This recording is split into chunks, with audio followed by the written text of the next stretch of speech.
Hi, this is Mike from Printwear. I'm here today with JP and Tim from InkSoft. Thanks for being here today. Thanks for having us. Thank you. Well, how can shops add a personal touch to their customer service when a lot of businesses do a lot of transactions online now? You know, ways to maintain customer retention. Well, it's an excellent question. And really the question about retention is, once you gain a customer, you want to, of course, cultivate future sales opportunities. So one of the big mistakes we see a lot of businesses making that are large and small is they assume once they gain a customer that that's a customer for life.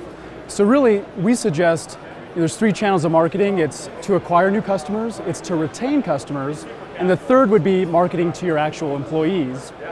So with retention, there's a lot of tools and techniques that print shops can use that are really simple. For example, with outgoing orders, in a packing slip or a confirmation, there could be a handwritten thank you message. And in fact, I'm going to use a prop here, an example from MBM.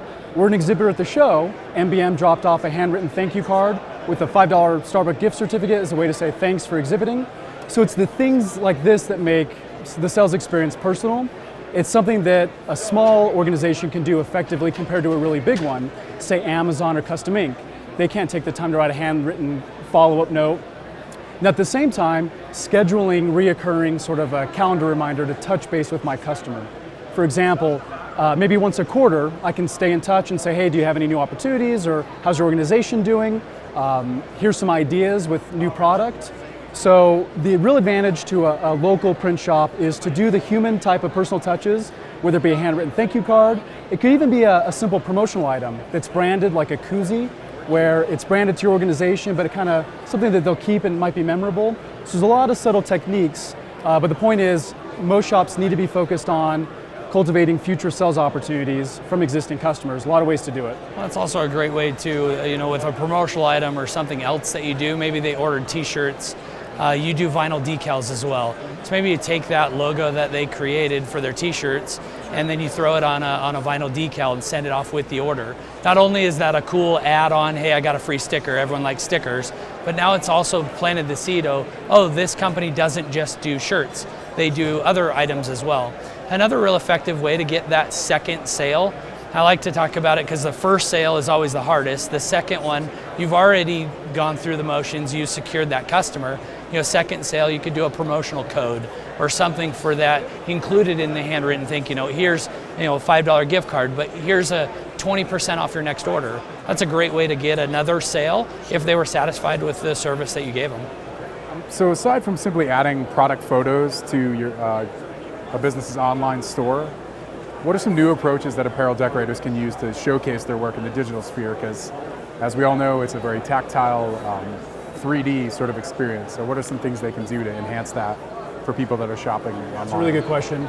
I think one of the techniques we've seen that's been very successful is socializing and describing.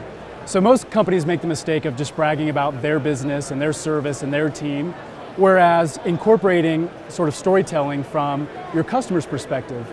Meaning, a good example is, hey, we printed this really cool t-shirt design for a fundraiser for a local school. We were able to help them effectuate raising money to support their band organization.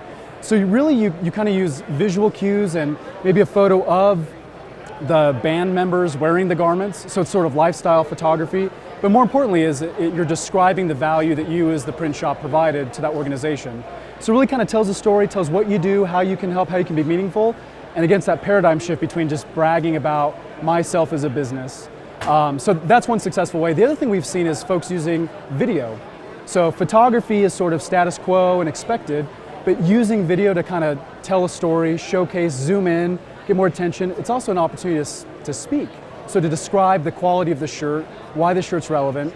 So we think video is sort of the future of showcasing product information versus a standard photo. Anything else? I like that, but also using social in a way that it's meant to be used. So you can have a portfolio, you can have all those things on your website, and you should, but I heard this the other day, Pinterest is a great place for you to put all of your portfolio, and then it's not only a place where they can go, now it's a social medium for you to now market through. So instead of expecting your customers to come to your website and browse your showroom experience online, you could be a little bit more proactive by using the social media and directing your customers to say, hey, from my website, as a salesperson, you're only going to take my word to a certain point, but you're going to take the words of my customers way farther. So if somebody has something nice to say about me on Instagram or Facebook or whatever it is, that's that third-party testimonial that will speak anything, so much further than what I could portray to my customer, because at the end of the day, they think of me as just trying to sell them a product. So that third-party testimonial definitely helps out. And one other point to add, I think a lot of folks make the mistake of just using their website to house their digital content, whether it be a gallery or you're showcasing different print methods and techniques and styles, but to Tim's point, to really use a broader platform, whether it be Instagram to storytell through photo and video and create extra exposure. But really it's the lifestyle photography. If you can ask your customer, hey coach, do me a favor, can you snap some photos and video of your team wearing the shirts that I printed? It's more meaningful because it shows the product in action. So I really think it's a matter of just developing habits to ask customers to assist and participate. And oftentimes when you ask somebody, they're happy to oblige and help you out. Well, is it still important to have a physical showroom in this day of online commerce? It's really relevant. And I think the example is, if I'm a decorator and I have a physical location, and I'm not currently offering a showroom, it's really the analysis, do we have retail traffic? Can we attract people into a storefront environment, into a showroom environment? And if the answer is yes, it's making a commitment to actually invest in creating the right showroom environment. And so we've seen examples of certain shops that aren't replenishing and they're not taking the time to really set up their showroom to be a sales tool, to be a marketing resource. It becomes sort of secondary, all of a sudden it's storage, it's a staging area. So I think it's really locality, where are you located? Can you attract retail traffic? If you're thinking about invoking a showroom, and will you be committed to actually investing in setting up a showroom that's going to speak about your quality and about your business? Now we do know the folks that do have a showroom, it is an important piece of their marketing mix. It's a place to meet, it's a place to let clients experience product and see different methods, to meet the team. And so it's a great way to make folks feel comfortable to then move on to the sales process. Now in contrast, the decision's made that, hey, we've set up a showroom in a retail space and we're not garnering the traffic we thought. So the question is, can we convert that into production space? Is that more fruitful? So it really comes down to an understanding of return on investment. How am I using overhead and space efficiently? Is this working out? So I think it's really situational, but it really comes down to, I think, retail location and presence, where you're situated. The needs of who your customers are. If your customers are there, you should be there. So if you need to have a retail location, you should explore that. But if you don't, if you can present yourself online in a way that it makes sense for you not to have that investment, at the end of the day, you want to drive business, you want to drive sales, and if it's not driving sales, then maybe revisit that and see, maybe you're just not doing it right, or maybe that's not the right medium for your customers.